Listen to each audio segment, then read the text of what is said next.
Hey, good afternoon, everybody. It's Let 'em Run here, Freddie York with our Let 'em Run Happy Hour podcast today with my partner John Costin. How we doing, John? We're doing good on this chilly, windy December day. Crisp out there. We got a lot of running around done this morning, so settling in, watch some races, and get ready for big day tomorrow in our contest and Yes. Gulfstream and Aqueduct. Yeah, we'll talk about that a little bit. That's going to be excellent. I am looking forward to that big time. So we had a meeting today, John, with some of the powers to be within our network here, and it sounds good. I mean, I think we're continuing to see some real positive movement, John, with not just our podcast, but some of our fellow podcasters who are doing things in the soccer world, in the football sports betting world. I thought that was pretty interesting, John. How about the snooker world? That we are like the number one podcast under our umbrella here that covers snooker in the United States. I had to look up. I had to Google what snooker was. Yep. So yeah, It's pool. It's pool, right? It's pool. Yep. It's a What form is of it? pool. Is it a certain kind of pool where they got those bumpers in the middle of the pool? I think it is. Yeah. Yeah. I've never paid any Hey, attention listen, to it. So, it was interesting. I learned a lot. I met some of the guys who some I've known what podcasts they were doing, which was cool. You know, it was kind of nice to see what they do. So I think we're all going to grow from that. Once again, Sean Miller, the big gun, the CEO who handles all the things that go on with all of our podcasts, is doing a great job. I think we're going to, get through December and have an opportunity to move forward with a real structure, looking certainly to get some additional support, which we already have some support on. I'll mention that right now. Our two sponsors, Cases Pork Roll, of course, family owned and operated since 1870. Definitely want to try Case for the taste. Of course, then there's also the vape shop in Hamilton, located on Route 33. They have all your vape supplies and a full selection of the top selling CBD. We're ready to pounce on some additional support from some sponsors that we're currently getting involved with. It's tremendous, John. I think that's going to be a big asset to help us grow, right, John? You agree with that? Yeah, I think our discussions, behind the scenes, with some pretty big players in the the horse industry, would be really great for us, great for them to partner with. So we're trying to finalize all those details, and we'll have an announcement hopefully coming up shortly. And like Fred said, moving into January, get through these holidays, a little hustle bustle with everything. But I think in January, with the structure underneath the umbrella of the Capital Sports Network, you're going to have, basically anything you want to do with sports, to listen to anything about, sports gambling on, all the basketball, college basketball, football, soccer. I mean, the guys that were on today, amazing with soccer. Yeah. If you follow and wager on soccer games, I mean, they know their stuff with soccer. We try to know our stuff with horses and give you information. So definitely in the future, you'll see a rounded product here that we're going to offer under the Capital Sports. Can't wait for January to come along.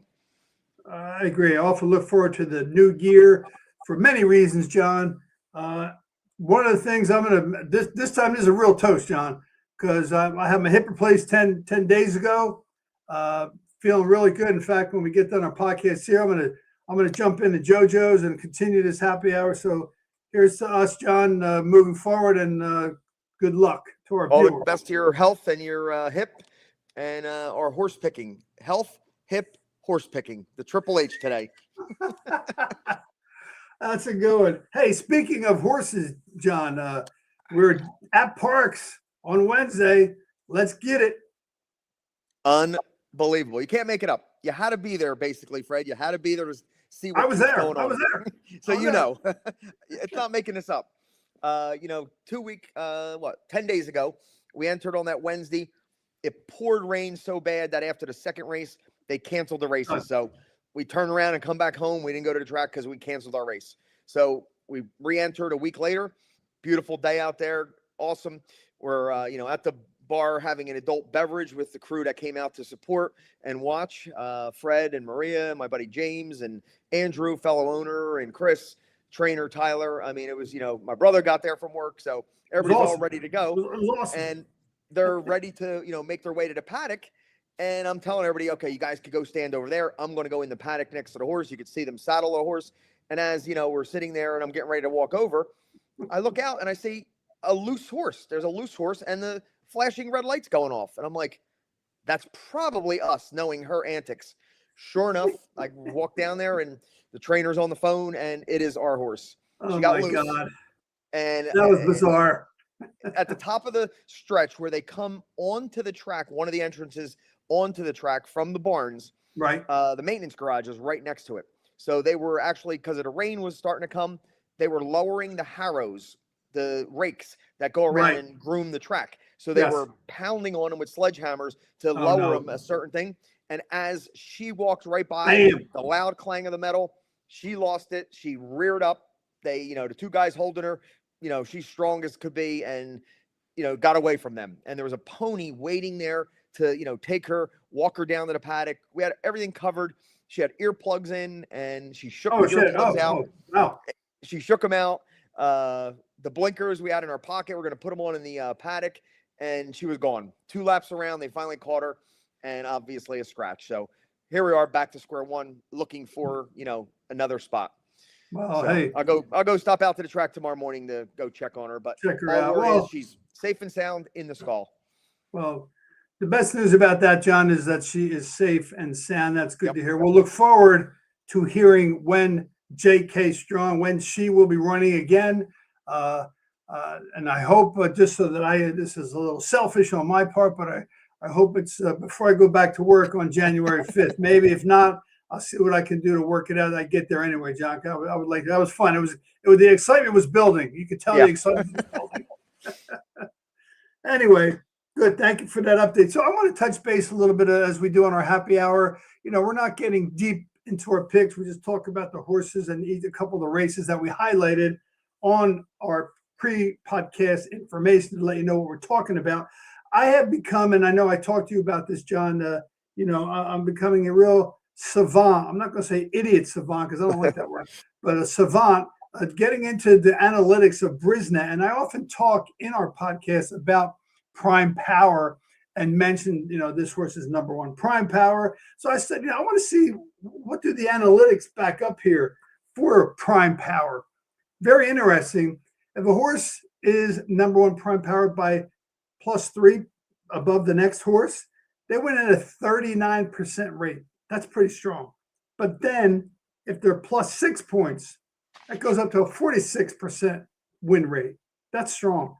Now, if they're +10, which is rare, you don't see very much, and it certainly makes sense as the horses, the quality of the races get better, that becomes even more valuable. +10, it's 55% chance to win.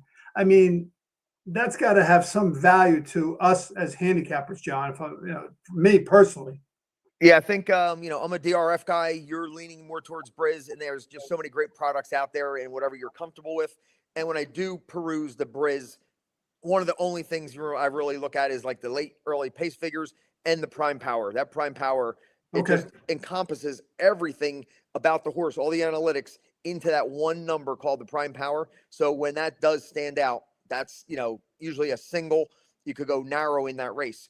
And then you mentioned before we got on that if it's really close, like a 0.3 difference, 1.2, if it's really close, that's more of like a spread race that Sure. It's so even that you could just hope for, the best odds to win the race. So yeah, that Prime Power, like you said, is strong. And if you could catch a horse above even money 2-1 and has that big advantage, that's where you, can, separate. And that's happened. Yeah. And that has happened. And, or, if you have broken down the racing according to your handicapping style, whatever your style may be. Again, I'm more a Briz, you're a DRF. We use a little bit of both from each of those venues. Certainly there's other factors that we use in our style. I'm not going to use the word system. I hate that word. Yep. But in our style of breaking down races as we decide to pick them, I think that's an important point, that there may be a factor that you use that helps you decide between two horses. Obviously, odds may be helpful. You got a Prime Power that's a number one who's 6-1, and the other horse that looks like is a good horse is 2-1, and it's a 3 or 4 point difference. I think I'm leaning towards the 6-1. So makes sense to me. But good point. Let's go on and talk about some racing here, John. There's 2 races we're going to cover. First, from Gulfstream Park, Tomorrow it's going to be fast and firm down there, which is nice. The turf course has been holding up. They had a little rain earlier in the week, so they're off turf, I think, on Wednesday and Thursday, but they were back on turf today, as you mentioned in our pre-show discussion. And also, they're going to be on turf fast and firm tomorrow. So the first race we're going to look at is the Turf Tropical Oaks for fillies, mile and 16 on turf. These two races, these two fields, for as much as, we look at Gulfstream Park and talk about some of the nuances of Gulfstream Park, two big fields. This field has a field of 12 with two AEs. So I have to believe this race is going to be full.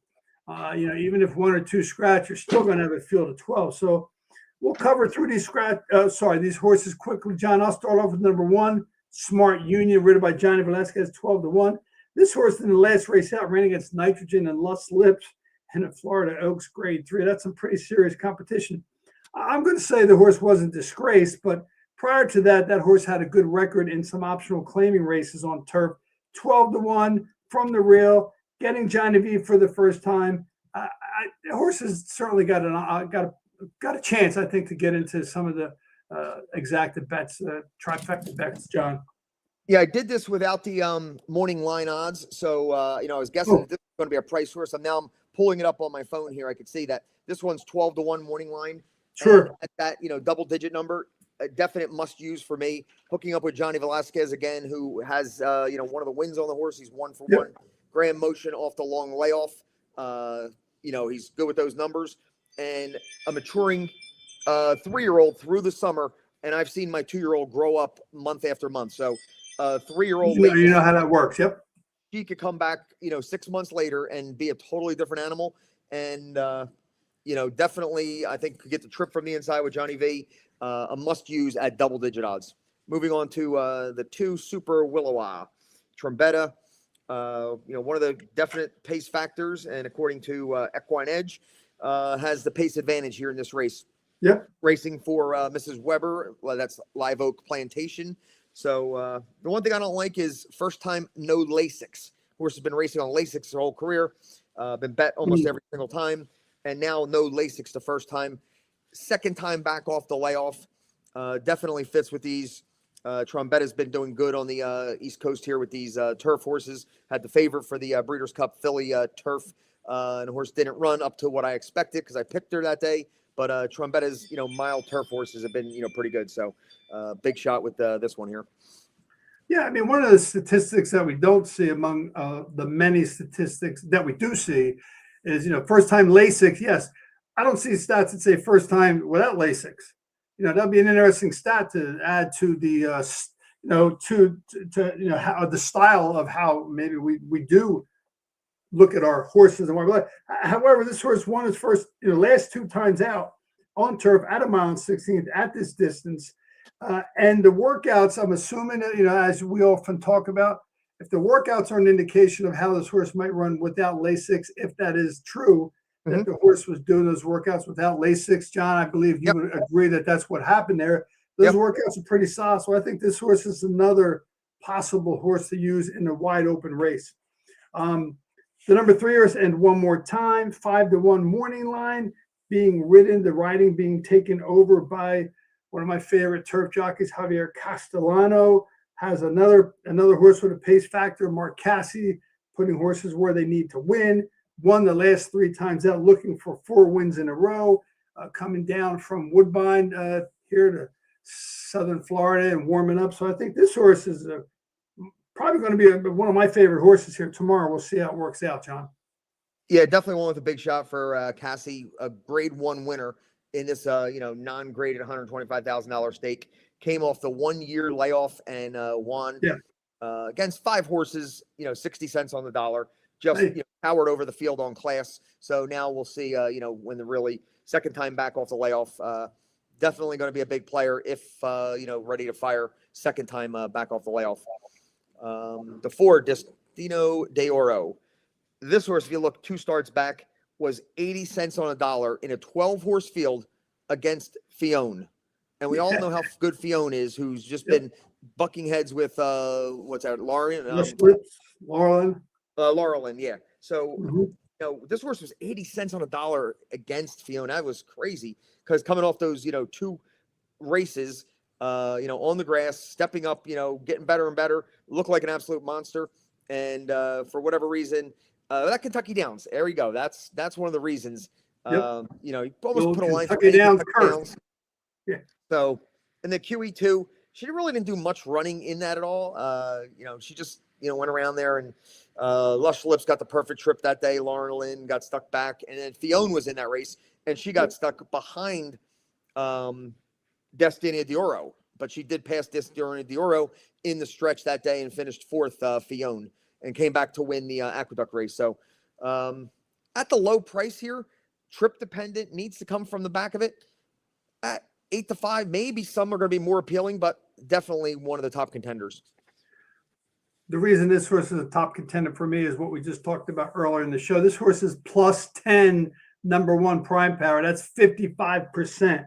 Besides the company she's been keeping, in addition to that, you have Brad Cox, you have Edgar Zayas, who was the best jockey at Gulfstream Park, no matter who's there. I mean, I know the big boys are going to be there as well for some of these races, but I'm working out like clockwork for the return. I think the class relief this horse gets, I think it's going to show itself here. And like you said, very likely to be down to 8-5 or less, but going to be, my opinion, hard to look past that horse. We'll see how that goes tomorrow. Next race, the number 5, Mischief in Motion, 10-1 morning line, ridden by Amiciel Jaramillo. The horse runs good races all the time. Fair Beyer speed figure numbers, keeps up with the competition in terms of Beyer speed figure numbers here. Another pace factor horse. Michael Trombetta is one of his additional mounts you mentioned here. He also has a 2-horse Super Willow. So this horse has speed, probably going to be forwardly placed. See how long the horse can hold up. Not sure it's going to really be quite there at the end in terms of putting the nose out in front at the wire, but a good horse to keep in mind. Yeah, that was something I was looking at, like what you said there. I was figuring that, it's going to maybe forwardly place, maybe get the lead, just not have enough at the end.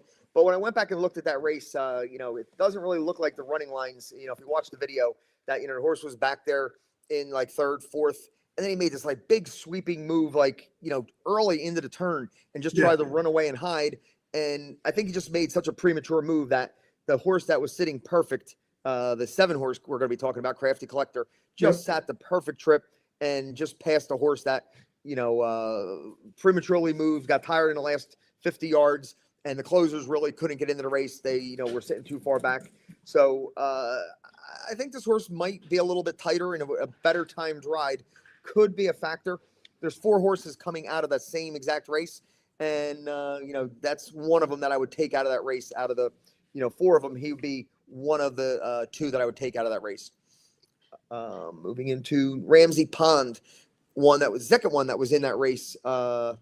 And he got in all kind of trouble. He had a rough trip. He didn't shake loose till like the top of the stretch, where basically the race was over. He came running to get 3rd, but no catching the top 2 at that point. So with a little cleaner trip, switching to Tyler Gaffalione, him and Safi, clip on a 27%, in Safi. So 3rd time back off the layoff, 2nd time away from Kentucky Downs. So with a better trip, another one. That this is a wide open race full of contenders here.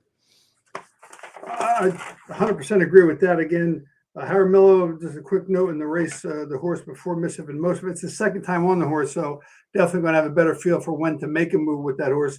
And Gaffalione getting back on this horse, he rode him a while back, but Gaffalione has continued to ride very well down at Gulfstream Park, always has ridden very well down there.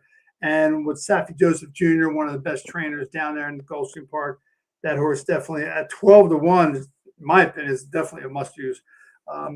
The number 7, Crafty Collector, 10-1, Gerald Bennett. Not sure. This horse is kind of an up and down horse. Edwin Gonzalez, pretty decent jockey, stays on the horse. Has won twice at Gulfstream Park. This horse took a long time to break her maiden. This horse doesn't fit my bill for a horse to look at, John. Now, it was 61-1 last time. The owners just said, hey, she's doing good. Let's put her in a race here and, see what we get lucky. Got the perfect trip. Everything just seemed to work out. 61-1. Like you said, it's not, my kind of horse. I probably would not take it to, repeat that effort, in this field, which I think is a lot tougher than that, $75,000 stake that Oh, yeah. day. Yeah. Moving on to Supazanda. Not much here except 2 for 2 on the turf is the only thing I can, say. Marcassi's other one. What are the odds on this one? 12 to 1. 12-1. Might 12 to drift 1. up a little bit, other than those 2 turf races, but just absolutely horrible on the dirt and the synthetic. Absolutely put a line through them. Now you got, an 80 buyer last time, which is very competitive with this field. Live Oak Plantation, second Live Oak runner in this race. So another one I'm probably going to fade, but, if the odds start to drift on this one, 2 for 2 on the turf. Yeah, I agree. That's the biggest point that I would look at to say this horse, she has a chance. I mean, 47 buyer, first time on turf, won 7.5 furlongs. Second time in between a couple races in between on dirt and synthetic, goes back to turf, pops an 80 buyer. Again, very competitive with this field. Invading again from Woodbine after being at Gulfstream Park earlier in her career. So, and been stationed down here at Gulfstream Park for a little while, a couple of weeks, and been putting some workouts in. So another interesting horse at 12. Again, a lot of horses with a lot of odds here. Speaking of odds, we'll go to the next one. It ain't 2. Great Britain bred, Riley Mott, who was a young trainer, obviously son of Bill Mott, coming into his own. The horse been in some competitive graded stakes races and never really disgraced himself except for the second race back. Again, shortening. Those were 2 short sprint turf races, with 3 back at Woodbine when the horse did win. Was a grade 3 race with a decent field, was on an outside post and won. So, David Egan's a jockey who is pretty good down there at Gulfstream Park. 19%, but tends to ride good in big races. Doesn't get a lot of mounts as many as some of the other names there, like Jaramillo and Alvarado and Gaffalione, etc. But when that jockey gets a mount, particularly on turf, and this horse stretching out again for the second time to a mile, 10 to 1, I find this horse kind of interesting. Yeah, I got excited when I saw the running lines against She's So Spicy. Yep. 3 times faced She's So Spicy Breeders' Cup champion. But that's a Breeders' Cup champ at 5 furlongs. She's a 6.5 furlong specialist here. Now they're asking her to go a mile and, some against this level of competition first time. And it's not like she's going to be, on the lead by herself and then carry him as far as she can. Yeah. Working out a trip, going 2 turns for the first time.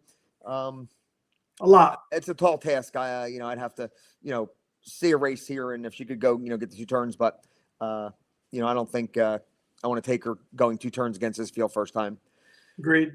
Moving on to number 10, Super Speed. Brian Lynch, 5 for 8 at the meet, on fire, absolutely. Trainer jockey, 25%. First time with the trainer, Lynch, 25%. Every stat says, this horse is going to be good. Coming off a 6-month layoff, where she did come out of the grade 1 Ashland and the Santa Isabel out in Santa Anita, where she faced Lacara, who had some big grade 1 victories this year. And she was only 4 to 1 in that race against Lacara. So people did respect her. They did like her. On the grass, definitely has a shot. How is she going to be off the 6-month layoff against this field from the 10 hole, where she's got to be forwardly placed? So sure, Junior's going to have to work out a trip out there. And what is the odds here? At 7-2. Yep. Another contender, but there's just too many that you could take at 6 to 12 to 1 that I would feel a little bit better at than trying to pick which one of the 5 to 2s or 3 to 1s that's going to run good. Yeah, I agree with everything you said there. I mean, and this horse certainly is the class of the field. Broke her maiden first time out, just jumped right into stakes races, a full diet of stake races, 1 optional claiming race, won that. Getting Junior Alvarado on for the first time to me is a plus. Brian Lynch, as you mentioned, on fire there. Junior Alvarado, taking a lot of mounts down there in Gulfstream Park. I think that says something, and he's a very good turf rider. So I think this horse is kind of a deserved favorite in spite, again, some of the concerns you mentioned. The last 2 races were on dirt. So maybe that's another reason why I took some time off. It's been getting some works on turf for the return. So a little bit of a couple question marks there, John, but I don't think I'm going to leave that horse out just on my notes. The next horse, 11, No Sleep Till Brooklyn. For all you fans there of, I forgot the name of that group, No Sleep. Beastie Boys. Yeah, that was your. The Beastie Boys, yeah.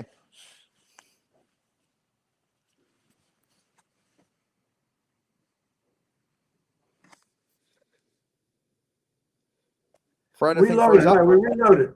You're back. I guess we mentioned the Beastie Boys and our feeds went out. That was bad. I won't mention it again. Anyway, No Sleep Till Brooklyn. This is a big long shot here, 30-1. Interesting Brian Lynch entry. Horse won 2 times in 11 races. Mario Gutierrez getting on this horse for the first time. They do win some races together, but I just don't see this horse having a shot. The Beyer speed figures are nowhere near where they need to be. This is as you say, John, this is a fade. That was a haircut back in the day, the Beastie Boys too. Fade. Yeah, I can't make any case for this horse other than Brian Lynch, and they paid $500,000 for this horse. But other than that, just too slow based on numbers, and been beaten by everybody in this field by convincing Lentz. So that was the thing I saw. $500,000 they bought this horse for, and hasn't even cracked 100,000 in winning. And the last horse, Miss Marinelle, goes to the lead on the synthetic. But if you look at the couple turf races, doesn't have that turn of foot and gets the lead there. The only shot this horse would have had from out there is just bolt out to the gate and lead him as far as they can. But from out there on the grass, Bravo's not going to, I can't see any kind of trip that this horse can get to even hit the board. So a quick fade for me on that one. Yeah, the post really kills me. I mean, I like Joey Bravo as a turf rider. If he has a horse that has some gears to run, he'll make him run. But from that post, that's going to be a tough one. And I agree at 30-1. That's a fade for me as well. 2 also eligible is Brown Sugar. A lot of good song references here. A little Rolling Stones action there. 20-1. If this horse is in, another Safi Joseph Jr., ridden by an excellent jockey down there and gets around a lot. When he's not riding at Gulfstream Park, this jockey, Micah Husbands, is going to find some mounts, and he has lots of different places. 20-1 again. The slot 13 doesn't ring, give me any real support to make me say, okay, I really like this horse. I like Micah Husbands. I like Safi Joseph Jr. putting Micah Husbands on this horse, but I think this horse is going to have a tall task to break from that post and get any kind of position, John. Yeah, I think both also eligibles that they do draw in, and they're going to be the 12 hole if they do go in. It's going to be a tall task. I don't really see any of them on the grass here being a true factor in this race, either 13 or 14. Yeah, I agree with that on 13 and 14. So we can move on to the other stakes race at Gulfstream Park on Saturday. It is also a 1/16 on the turf, the Tropical Park Derby for 3-year-olds. Another full field of 12 horses, so it's going to be a very competitive betting race. Could be a lot of value in there. We'll start with the horse that I have a little interest in, the number 1, Thundering. Yaiber Torres, a jockey who has made a name for himself down there at Gulfstream Park. When we were doing Gulfstream Park back in the early days of Let Him Run, and we were looking, there was a couple jockeys down there. Yaiber Torres was one of them, and a couple other ones that were making their name. Fuenmayor, don't have to pick up where he ended up going, but Yaiber Torres has stayed there. Now, this horse, 2 back, ran a very nice race at a 1/8 on soft turf. The Hill Prince Grade 3 didn't do a really good job there. Okay, dropping in class now, back to kind of where this horse belongs. Torres, that's not the Torres that was on him before, but I like this horse getting on. Torres getting on this horse, getting blinkers on. If you look at the workouts that they put the blinkers on, he did well. First time with trainer Derek Ryan, 35%. Stakes races, Derek Ryan, 35%. From the rail, definitely going to save the ground there, and has the ability to get out of the rail or out of the post from the rail and put this horse forwardly placed. I think this horse has a little shot, interesting shot at 20-1, John. Maybe somebody could use underneath, but when I go through a race and see 1 for 10, this horse eligible for non-winners of 2 lifetime. Now they're going to tackle stakes company here. Stakes race. That's a negative. So that's a negative for me. If it was like 3 starts and had 1 win, up and comer, that's a different story. But when a horse has had, multiple starts like this one, it's really, I usually pass on them kind. So I'll probably, do the same here, passing on this one. The second horse, Discreet Dancer, the 2, total bomb, been double-digit odds his whole life. 1 win, eligible for non-winners, a 2. Really hasn't been close other than the optional, claimer at 12-1 at Churchill Downs. Second time back off the layoff. Trainer that's 0 for 17, 1 for 9 lifetime. Probably a strict fade for me. Yeah, I agree. I don't see anything in my assessment of this horse other than Johnny V getting on the horse, but I don't think that's enough to put that horse over the top at 30-1. The next horse, number 3, Tiz Dashing, going to be one of the morning line favorites, probably the post time favorite. Javier Castellano getting on second off the layoff. Ran all over the place at Gulfstream, Aqueduct, Saratoga, Kentucky Downs. Barclay Tag, a very well-known trainer, puts horses where they belong. 7-2, second off the layoff, not a long layoff, September, working out well for the return.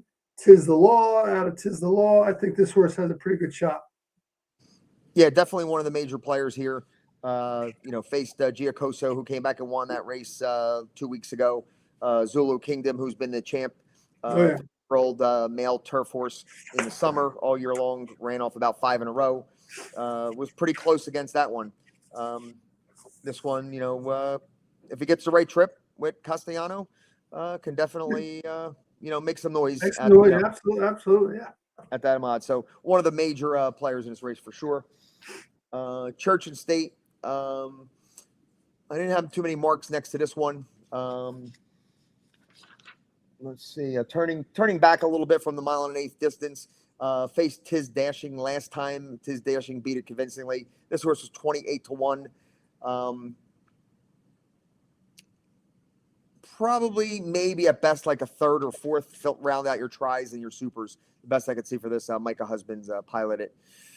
Steve Owens' horse. Yeah, I mean, I like the fact that Micah Husbands is on the horse. Never been on the horse before. The trainer, Steve Owens, a decent trainer, has some good stats to back him up in terms of off a layoff, how he gets the horse ready, 33%. First time with trainer, 9 times, 22%, not bad. I don't see this horse as being a horse I am going to use either, John. Has 4 wins in the lifetime, but only one of them is on turf. So, again, I think this horse is a pass for me. The number 5, Day and Age, 20-1, one of another Mark Casse horses in here. I think the buyer speed figures don't match up with any of the horses in this race. I don't see a lot of reasons in terms of when I go through my my way of looking at the horse that I have anything other than Mark Casse as a trainer, but that's not enough for me to use this horse, John. Yeah, same here. In and outer, and the only time that she does win, maiden special weight, optional non-winners of 1 event, and a non-winners of 3 lifetimes. So she won her 3 conditions. Stepping out of the conditions was not competitive, basically, in those turf races, similar to the race she's facing today. So can't really make a case other than, Mark Casse's putting her in this spot. Layabout. Here's an interesting horse. Definitely, one that I'm going to be using. The buyers have been going up for the last, 5-6 starts. Sure. The only race that she got so far back against Plenza and Giacoso there was at Kentucky Downs. Put a line through that. She reels off, 3 in a row. And I don't know what happened last time where, unless she got to the lead and just lost interest, where she was just, so far in front of them that she just lost interest, which I've seen my horse in a workout do the same thing. When she gets in that lane and she loses interest, just totally slows down. And that's not a good thing. So maybe a better timed ride. And you're picking up Junior Alvarado here. More of a, that one run down the lane kind of thing, not get the lead top of the stretch and try to hold on. So this one also worked out with Beach Gold. Patrick Baker, other horse, a 4-year-old. That last workout worked with Beach Gold, who is a stakes winner, and older horse, 4-year-old. And this horse, this 3-year-old Layabout, outworked. And they probably worked it with that in mind, what happened last race. They put Layabout on the lead, and they had Beach Gold chasing to put some pressure to see if Layabout would let the other one come up and pass, and basically held Beach Gold, who was trying to get by, at bay the whole time. So that workout was, encouraging. Throughout those dirt races where absolutely no shot on the dirt, this is a major player for me, one of my top, picks. I agree that I drew a line through the race at Kentucky Downs, which happens often. Again, that quirky course, a horse just may not like it. Draw a line through that race since Patrick Bancone picked up this horse and trained this horse, picked it up from another super trainer, Brian Lynch. The horse has been just getting better and better, as you mentioned. Getting Junior Alvarado, getting a price of 10-1. I would love to see 10-1 on that horse when the gates open, John. So yeah, big time on that horse. The number 7, Chapman's Peak, is my kind of pick. Brad Cox horse, Tyler Gaffalione getting on the horse, taking over for Irad Ortiz, who has been on his horse for the last 3 races. This horse is also getting better too, and I think this race fits this horse's style perfectly, because it's going to stay up there with the front runners and not going to let any horses get away from this horse.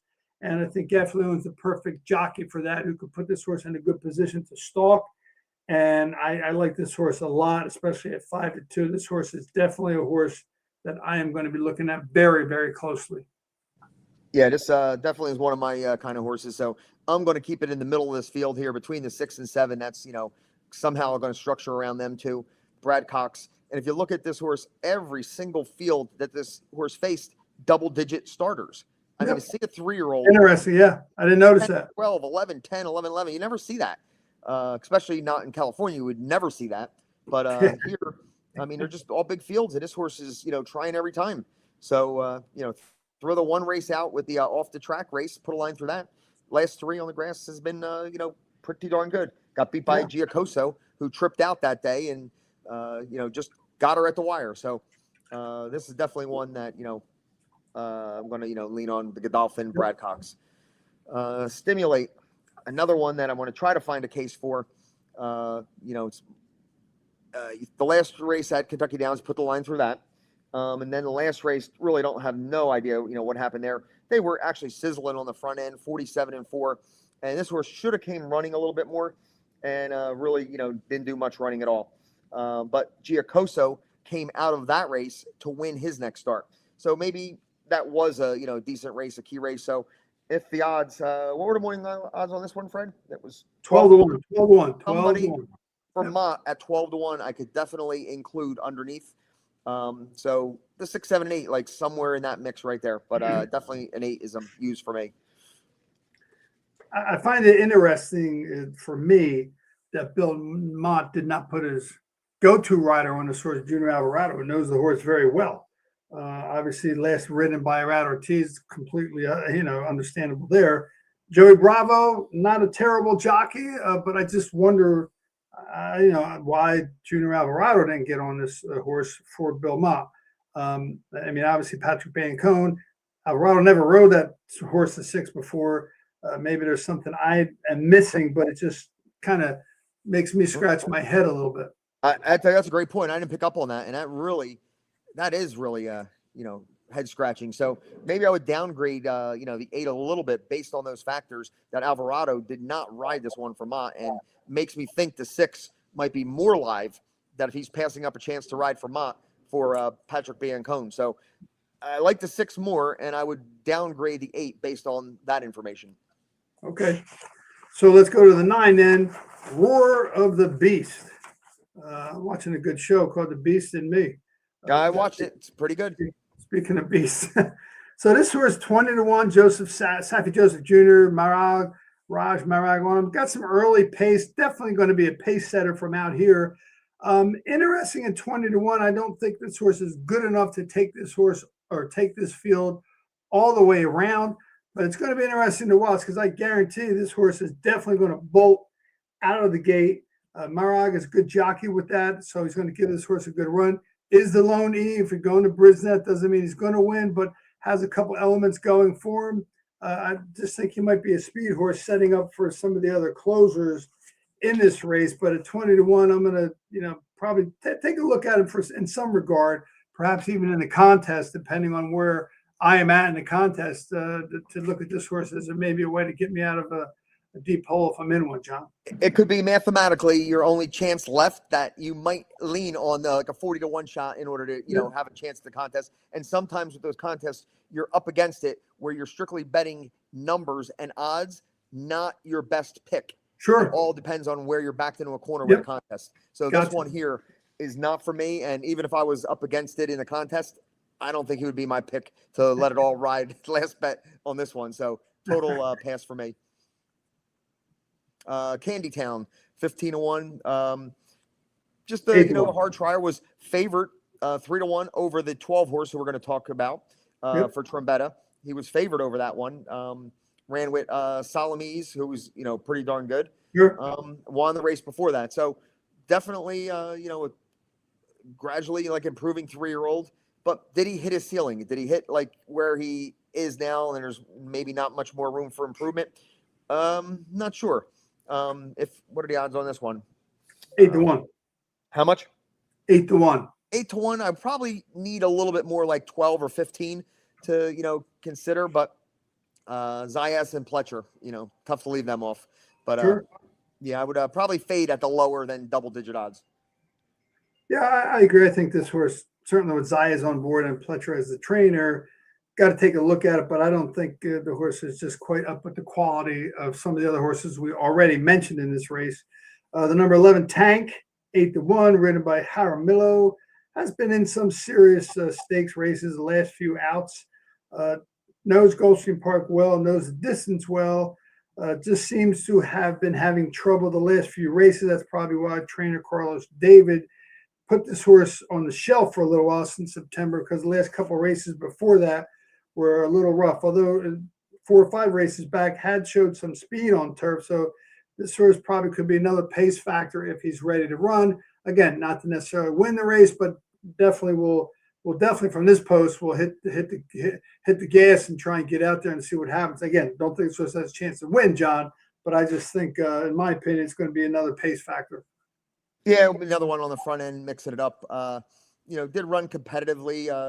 Those last 2 races were just really so bad. He had it going on in the middle of the summer at Gulfstream. They shipped to Saratoga that first start in the Belmont Derby, a grade 1 against Test Score and World Beater. Held his own a long way. Then the next 2 races were just dreadful. He couldn't make the lead, and if he doesn't make the lead here, you could see when he doesn't make the lead, he's almost last. So I would find it hard for him to make a lead, especially the 9 on the inside of him probably would get the lead over him. So I'd find his task almost, impossible. Moving on to the 12 Super Forces, and here comes Live Oak Plantation again, another Michael Better runner here. Let's see, Channing Gill. I don't know much about the jockey Channing Gill, but he's is he a Woodbine guy, or where's Channing Gill from? I think he's a traveler. He goes all. I think he might be originally or done a lot of his work up at Woodbine. Okay, but he's travel. He comes to Gulfstream Park and he wins. Yeah, this horse. He's got better all 3 starts. They didn't debut it till August, and ran 1 race every month, and then got getting better and better. He beat the horse that I talked a lot about, Layabout. He's the one that passed Layabout's early premature move last time. Yep. So maybe Layabout was good, and this horse just might be better. What kind of trips he going to work out? He faced a 6-horse field, 8-horse field, and 11-horse field, but he's never been stranded out here in the 12-hole. So we're going to have to see all Channing Gill's skills in order to get this horse, into position to make that patented run. If he's in position, top of the stretch, and it didn't drain him to get there, this horse has a big chance turning for home. You want him with that turn of foot, top of the lane, if he's in position. I love this horse. I call it the Rodney Dangerfield horse. All he does is win, and every time he wins, he doesn't get bet. 3-1, 6-1, 18-1. He just keeps winning, and the odds on him just keep going up, and his buyers are going up as the distance goes up. I like this. Like you said, if he can get a trip from out there, and he certainly, is a closer for sure. Not been this far out before. Maybe a couple scratches might get some of the also eligibles in, or the one also eligible that's in the list. Get this horse a little closer. If 2 horses scratch, he's in a 10 hole. If he gets a couple spots more closer to the rail based on some scratches, I really like this horse at 8-1. I definitely think, it's Gill's only mount. He's coming in just for this mount. I think his odds will definitely be higher than 8-1 for sure. That may be a horse that we might want to look at, or I might want to look at, depending on where we are in the contest tomorrow. But the last horse in this is McRaven, not to be confused with McLovin, but this horse is 20-1, ridden by Ruiz. Just broke the maiden 2 back. Again, way out here on the post. Buyer speed figure is very similar. Again, young horse could improve, but not my type of play, John. Not on the outside, no. But you did mention the 12. That's definitely one at the right odds.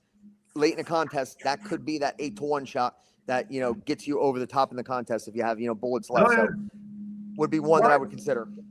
We'll keep that in mind as we move on to the big race tomorrow, the Los Alamitos Futurity in California. 10 points to the winner for the Kentucky Derby, a nice Derby prep. 6 horses in this race.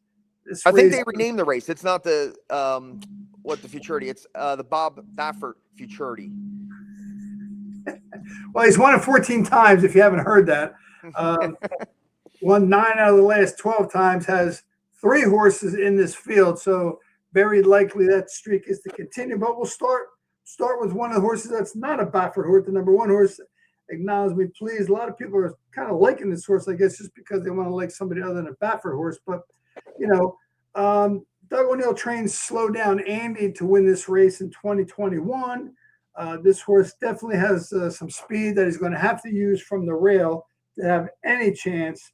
His buyer speed figures need to go up. He's stretching out for the first time. So interesting. I don't have the odds up for this because I don't think I had them yet when I did this. So I'm not sure. I'll have to look and see what the odds are, but probably 8-1 or something like that. 7-2. 7-2. Okay. Yep. My bad. So, 7-2. this race here, I remember, back in the day, this was the Hollywood Futurity. And they had such great renewals of the Hollywood Futurity, 25 years ago, won by horses like Shared Belief, Snow Chief. It's endless, who ran in this race. Who the winner of this race was last year? It's journalism. Journalism. Yep. So it definitely attracts, big name horses, and it's worth noting that. And then the one horse here has the speed on the rail, trying to bottom out the whole field, and it's the only way that the horse is going to do it is go wire to wire. And you think with Baffert having 3 horses in here, he's not going to send one of them to keep this horse honest. So definitely, it's going to be a tough, tall task from the rail for O'Neill to wire this field of 3 Bafferts who will be stalking. He faked 5 horses his first race and 4 horses his other race, just like every California race is. So it'd be hard, but the only way you're going to beat him is to just really bottom out the field and giddy up and go from there. He's amazing. First Baffert horse, Providence here. This is breeding royalty on this one. Into Mischief out of a Monomoy Girl mare. Monomoy Girl, as we all know, is a dual 2-time Breeders' Cup Distaff winner. So the champ of all champs there. The breeding Spendthrift Farms, they kept the horse, then tried to sell it for, probably could have got $5 million for it. And now stretching out. It's weird that Baffert debuted this horse at over a mile, a 2-turn race, his first lifetime start. Baffert usually goes with those 6 furlongs and gradually gets the horse into that spot. But he debuted this one over a mile, and that's what he basically thought the horse won it. 50 cents on a dollar against Intrepido. So that didn't really work out that day. He was off a little bit slow. He was chasing the whole time. So they turned it back to build up the confidence, get that win, what Baffert's used to do, and made in special weight 6 furlongs, 40 cents on a dollar, and he won like he should. Now he's back to the 2 turns and the long stretch at Los Alamitos, where the horse he knows wants to be that 2-turn horse. So this is definitely one of the horses, the Bafferts, that I would consider, using on top. Yeah, I don't disagree. I mean, again, one of these horses, and it could be very well the 3, but one of these horses is going to blossom into one of those strong horses like last year. Journalism won this race. Whoever wins this race is certainly going to come out of it with some feelings that this horse is going to be a special horse. I think the 2 has a chance. Again, one of the, the 3 of the 6 horses that are Baffert horses. This horse has, according to EE, a 26% chance to win, especially in the small field. I think that percentage becomes more valuable. But, I'm going to go right on to the next horse, the 3-horse litmus test. JJ Hernandez jumps on him after taking him home in his maiden race. Him and Bob Baffert hit at 56%. At Los Alamitos, they hit at 40% everywhere else. It's going to be tough to look past. What's his odds? 2 to 3 to 5? 4 to 5. 4 to 5. Okay, that kind of makes sense. But this horse is the class of the field by quite a bit. Working out, ready to go. Again, plus 11, number 1 prime power means, I think, another reason why this horse is going to be tough to beat. I have a hard time looking past this horse, John. I got a tough time, probably taking him at 3 to 5. I've seen so many of these like small fields, these Baffert races where it's a lot of time the other Baffert, the one they get high on and they bet. This one, every time I watch the video replays, it's just a grinder. He doesn't have that turn of foot. He just grinds and grinds. And maybe this is the perfect track for him. The Los Alamitos, that long stretch, he could just grind and outgrind anybody. And maybe they'd send Province coming out of the 6 furlong race to go tackle the 1 early. And this one could be sitting 3rd, just a perfect spot, and, outgrind them to the wire. They're definitely going to send the 2 with the 1. There's no doubt about that. I would think they're going to have the 2 on the 1's flank the whole way and go from there. And that would set up the 3 be sitting in, 3rd. At the low odds, if he's just a grinder and he could be one of those horses that finishes 2nd and 3rd all the time. And he hasn't done anything like flashy enough. That makes me think that, I'm going to take 3 to 5 on this spot here. The 4-horse, moving on, Blacksmith, maiden. He shows that he could close, can stretch out Liam's Map out of a Curlin mare. So we know the distance should not be a problem. Maybe, if the 1 and 2 do mix it up and the 3 is the plotter that, I'm thinking that he could be. Yeah. Maybe it sets up for the 4 that he could show a little bit of closing. He likes the 2 turns. He likes the distance. And you're probably going to get a square price on him. Somewhere in the line of 4 or 5 to 1, maybe, and it would be the other Baffert that wins this race. So I would lean Blacksmith just on the trip, the way it's set up, and the improving potential of this one. Yeah, I think this horse is going to be the wise guy horse in this little small field. I've already had a lot of chatter that I've been hearing about this horse in some of the other podcasts and some of the analysts I've been listening to. Small field, bigger price, the best price of the Baffert horses, all those sort of sayings that we banter about and why you would want to pick a horse like this. I think it kind of makes sense. I don't disagree with that. Be interesting to see how it unfolds. I'm very anxious to see this race for sure. The number 5, American King, ridden by Gerardo Franco, trained by Ruben Gomez. No shot. Ruben Gomez did the racing secretary a big favor. This is a race filler. I mean, if this horse, I can't even see how it can even be in this race. Based on numbers, he's 20 minutes behind these horses. So, it's still a maiden. They just had to fill the race so it wasn't another 5-horse race. So, if this horse is not 99 to 1, you're getting robbed. So, on to the 6, trying to find, an other Baffert. Here's another one that probably his only shot is to go to the lead. I don't know if he can break. They're taking the blinkers off. That maybe, hopefully, slow it down a little bit. Sadler, working his horse out great. Sadler knows how to win this race. I find it hard with the other Bafferts in here to get, tangled up. That he only shows 1 dimension so far, and you're going to take 6 to 1 on a horse that, has to show a new dimension. I would take the chance with the other Baffert at 5 to 1 to maybe show that new dimension of, closing in the stretch. So this one, the jury's still out. I'm not going to rule him out, but somebody that has to show it to me probably. I'm not going to, probably lean on him. Yeah, there's no question the 1 and 6 are both going to be bolting out of the when the gates open. The 1 and the 6 both have the best equine edge early speed figures of 91 and 90, which are much higher than any of the other horses that may have some speed. So I think you're going to see the 1, 2, and the 6 all go out there and just see this 3 go over to the rail and then wait his turn to tip out and then go around. So I think that's how this field plays out with these horses in. But it will be interesting to see. Again, another Derby prep race as the Derby prep season starts to just begin to boil up and keep going. And talk a little bit. John and I tomorrow, we are going to be at Monmouth Park. Yes, in a nice contest there. I did it with you a couple of years ago, maybe 2 or 3 years ago. It was a lot of fun. I learned a lot there. I think I've gained some knowledge since then, and I'm looking forward to going again, John, and giving it another shot. Yeah, that's what it's all about. You got to just take those shots, and there are 2 seats up for grabs for Vegas in March. So hopefully we grab a seat or 2. Would be a nice exacta combo at the end of the day for Let It Run podcast to run 1-2 in the contest. That'd be great. So, yeah, it's a tough contest because it's a $150 live bankroll, and not my real kind of contest because you can only bet win and place and show. There's no exactas, doubles, tries. So win and place with a $150 budget, mainly betting, $15 and $20 bets until you get going.